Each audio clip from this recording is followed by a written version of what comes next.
Singapore, France, UAE, Bhutan, Nepal, Mauritius, Sri Lanka, Greece और अब बारी है न्यूजीलैंड की।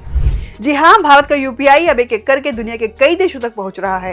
लेकिन सवाल है कि आखिर दुनिया भारतीय पेमेंट सिस्टम को अपनाने में इतनी दिलचस्पी क्यों दिखा रही है। दरअसल न्यूजीलैंड के व्यापार और निवेश मंत्री टॉड मैकले ने कहा है कि उनका देश भारत की डिजिटल भुगतान प्रणाली यूपीआई का स्वागत करने के लिए तैयार है। उनका मानना है कि यूपीआई न्यूजीलैंड की अर्थव्यवस्था के आधुनिकीकरण में अहम भूमिका निभा सकता है। आपको बताते चले कि यूपीआई यानी यूनिफाइड पेमेंट्स इंटरफेस भारत की ऐसी रियल टाइम डिजिटल पेमेंट प्रणाली जिसमें सिर्फ एक क्यूआर कोड स्कैन करके कुछ ही सेकंड में सीधे बैंक खाते से भुगतान हो जाता है। न लंबी प्रक्रिया, न महंगे ट्रांजैक्शन चार्ज और न ही घंटों का इंतजार। यही वजह है कि आज दुनिया के लगभग 49% रियल टाइम डिजिटल पेमेंट अकेले यूपीआई के जरिए होते हैं।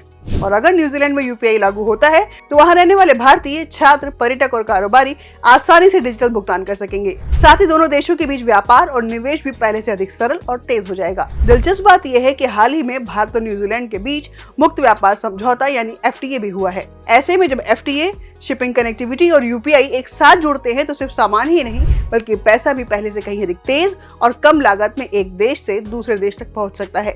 और यही कारण है कि भारत अब केवल उत्पादों का नहीं बल्कि अपनी डिजिटल पब्लिक इंफ्रास्ट्रक्चर का भी वैश्विक निर्यात कर रहा है। यूपीआई आज सिर्फ एक पेमेंट ऐप नहीं बल्कि भारत की तकनीकी क्षमता, फिनटेक नेतृत्व और बढ़ती वैश्विक सॉफ्ट पावर का प्रतीक बन चुका है। तो अगली बार जब आप अपने मोबाइल से क्यूआर कोड स्कैन करके पेमेंट करें तो याद रखिएगा, यूपीआई का वैश्विक विस्तार सिर्फ क्यूआर कोड का विस्तार नहीं है, यह भारत की तकनीकी, भरोसे और बढ़ती वैश्विक सॉफ्ट पावर का विस्तार है।